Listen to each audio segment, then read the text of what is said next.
ಎಲ್ರಿಗೂ ನಮಸ್ಕಾರ. ಎಲ್ಲರೂ ಹೇಗಿದ್ದೀರಾ? ಎಲ್ಲರೂ ಚೆನ್ನಾಗಿದ್ದೀರಾ ಅಂತ ಅಂದ್ಕೊಂಡಿದ್ದೀನಿ. ಇವತ್ತು ನಾನು ಬೆಳಗ್ಗೆ ಬ್ರೇಕ್‌ಫಾಸ್ಟ್ ಉಪ್ಪಿಟ್ಟು ಮಾಡೋಣ ಅಂತ ಇದ್ದೀನಿ. ಉಪ್ಪಿಟ್ಟು ಅಂದರೆ ಎಷ್ಟೋ ಜನಕ್ಕೆ ಇಷ್ಟನೇ ಇರೋದಿಲ್ಲ. ಆದರೆ ನನಗೆ ಉಪ್ಪಿಟ್ಟು ಅಂದರೆ ಇಷ್ಟಪ್ಪ. ಈ ಥರ ಒಂದ್ಸರಿ ಟ್ರೈ ಮಾಡಿ, ಇಷ್ಟ ಆದರೂ ಆಗ್ಬೋದು. ಫಸ್ಟು ಆಯಿಲ್ ಹಾಕ್ಬಿಟ್ಟು ಅದಕ್ಕೆ ಸಾಸಿವೆ, ಜೀರಿಗೆ ಒಗ್ಗರಣೆ ಹಾಕ್ತೀವಲ್ಲ ಅದೆಲ್ಲ ಹಾಕ್ಬಿಟ್ಟು ಸ್ವಲ್ಪ ಮಿಕ್ಸ್ ವೆಜಿಟೇಬಲ್ಸ್ ಹಾಕಿದ್ದೀನಿ. ಮಿಕ್ಸ್ ವೆಜಿಟೇಬಲ್ಸ್ ಎಲ್ಲ ಹಾಕ್ಬಿಟ್ಟು ಚೆನ್ನಾಗಿ ಫ್ರೈ ಮಾಡಿಬಿಡೋಣ.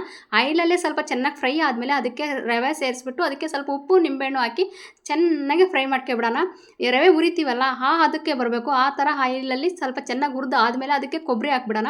ಕೊಬ್ಬರಿ ಅಂದರೆ ಹಸಿಕಾಯಿ ಹಾಕ್ತೀನಿ. ಹಸಿಕಾಯಿ ಹಾಕ್ಬಿಟ್ಟು ನೀರು ಹಾಕ್ಬಿಡೋಣ. ನೀರು ಅಂದರೆ ಕುದಿಸ್ಬಿಟ್ಟು ನೀರು ಹಾಕಬೇಕು. ಕುದೀತಾ ಇರೋ ನೀರು ಹಾಕ್ಬಿಟ್ಟು ನಿಂಬು ಹಾಕ್ಬಿಟ್ರೆ ಉಪ್ಪಿಟ್ಟು ರೆಡಿ ಆಗಿಬಿಡುತ್ತೆ. ಉಪ್ಪು ಎಲ್ಲ ಹಾಕ್ಬಿಟ್ಟು ಅದ್ರ ಮೇಲೆ ತುಪ್ಪ ಹಾಕ್ಕೊಂಡು ಚಟ್ನಿ ಪುಡಿ ಹಾಕ್ಕೊಂಡು ತಿಂತಾ ಇದ್ದರೆ ಸ್ವರ್ಗಕ್ಕೆ ಮೂರೇ ಗೇಣು ಅನ್ಬೋದು. ಆ ಥರ ಚೆನ್ನಾಗಿರುತ್ತೆ. ಒಂದು ಗ್ಲಾಸ್ ಬಾಟಲ್ಲು ಆರ್ಡ್ರ್ ಮಾಡಿದ್ದೆ. ಅದು ಯಾವುದು ಇದು ಅಡ್ವರ್ಟೈಸ್ಮೆಂಟ್ ಅಲ್ಲಪ್ಪ, ಮತ್ತು ಅದನ್ನು ಅನ್ಕೋಬೇಡ್ರಿ. ನಾನಿನ್ನು ಈಗ ಸ್ಟಾರ್ಟ್ ಮಾಡಿದ್ದೀನಿ. ನನಗೆ ಯಾವ ಅಡ್ವರ್ಟೈಸ್ಮೆಂಟ್ ಬರ್ತೈತೆ ಅದು ನಾನು ಒಂದು ಮನೆಯಿಂದ ಇನ್ನೊಂದು ಮನೆಗೆ ಶಿಫ್ಟ್ ಆದರೆ ಏನೋ ಒಂದು ಸಾಮಾನು ಬೇಕಾಗಿರುತ್ತೆ. ಆ ಮನೆಗೆ ತಕ್ಕಂತೆ ಸ್ವಲ್ಪ ಸಾಮಾನು ಬೇಕಾಗಿರುತ್ತೆ. ಹಂಗಾಗಿ ಸ್ವಲ್ಪ ಪರ್ಚೇಸ್ ಮಾಡಿದ್ದೀನಿ ಅಷ್ಟೇ.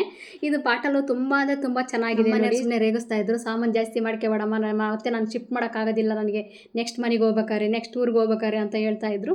ಏನೇ ಆಗಲಿ, ಒಂದು ಮನೆಯಿಂದ ಇನ್ನೊಂದು ಮನೆಗೆ ಚೇಂಜ್ ಆದರೆ ಸ್ವಲ್ಪ ಸಾಮಾನು ಬೇಕೇ ಬೇಕನ್ಸುತ್ತೆ. ಯಾವ್ದು ಚೆನ್ನಾಗಿ ಕಾಣುತ್ತೋ ಅದನ್ನು ಇಷ್ಟಪಟ್ಟು ತಾಣ್ತೀವಿ. ಸಾಮಾನು ಜಾಸ್ತಿ ಆಗುತ್ತೆ ಅಂತ ಸುಮ್ಮನೆ ಇರೋಕ್ಕಾಗೋದಿಲ್ಲ. ರೇಟ್ ವೈಸು, ಕ್ವಾಲಿಟಿ ವೈಸ್ ಮಾತ್ರ ತುಂಬ ಅಂದರೆ ತುಂಬ ಚೆನ್ನಾಗಿದೆ ನೋಡಿ. ಕಾಂಪ್ರಮೈಸೇ ಇಲ್ಲ, ಅಷ್ಟು ಚೆನ್ನಾಗಿದೆ. ತಗೊಂಡ್ರು ಈ ಥರ ತಗೋಬೇಕು ಅನಿಸುತ್ತೆ.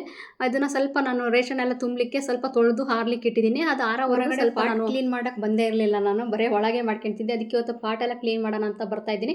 ಗಿಡಗಳು ಸ್ವಲ್ಪ ಯಾಕೋ ಒಂಥರ ಆಗಿಬಿಟ್ಟಿದ್ವು. ಅವಕ್ಕೆ ಸ್ವಲ್ಪ ಚೆನ್ನಾಗಿ ನೀರೆಲ್ಲ ಹಾಕಿ ಕ್ಲೀನ್ ಮಾಡಿದೆ. ಮತ್ತು ರೇಷನ್ ಎಲ್ಲ ತಂದಿದ್ವಲ್ಲ ಅದನ್ನು ಸ್ವಲ್ಪ ಕ್ಲೀನ್ ಮಾಡ್ಕೊಂಡೆ. ಜಡಿ ಇಟ್ಕೊಂಡೆ. ಜಡಿ ಹಿಡಿಯೋದು ಧೂಳೆಲ್ಲ ಕೆಳಗೆ ಬಿದ್ದೋಗುತ್ತೆ ಅಂತ, ಅದು ಧೂಳು ಆರಬಾರ್ದು ಅಂತ ಅದು ನೀರು ಹಾಕಿಬಿಟ್ಟಿದ್ದೀನಿ. ನೀರಲ್ಲಿ ನೀಟಾಗಿ ಅದೇ ಆ ಥರ ಕುಂದಿರುತ್ತೆ ಅಂತ. ಈಗ ನಾನು ಆಲ್ರೆಡಿ ಒಂದ್ಸರಿ ಅವಾಗ ಹಾಲೆ ಇಟ್ಟು ಜೋಡಿಸಿದ್ದೆ. ಈಗ ಹೊಸ ಬಾಟಲ್ ತಗೊಂಡಿರೋದ್ರಿಂದ ಮತ್ತೆ ಈಗ ರೀಶಫಲ್ ಮಾಡ್ತಾ ಇದ್ದೀನಿ. ಮತ್ತೆ ಒಂದು ಜೋಡಿಸ್ತಾ ಇದ್ದೀನಿ. ಒಂದ್ಸರಿ ಜೋಡಿಸಿದ್ ಬಿಟ್ಟು ಮತ್ತೆ ಇನ್ನೊಂದ್ಸರಿ ಬರೀ ಹೆಣ್ಮಕ್ಳದ್ದು ಇದೇ ಕೆಲಸ ಆಗಿಬಿಟ್ಟಿರುತ್ತೆ ಎಲ್ಲ ಮನೆ ಕೂತ್ಕೊಂಡು.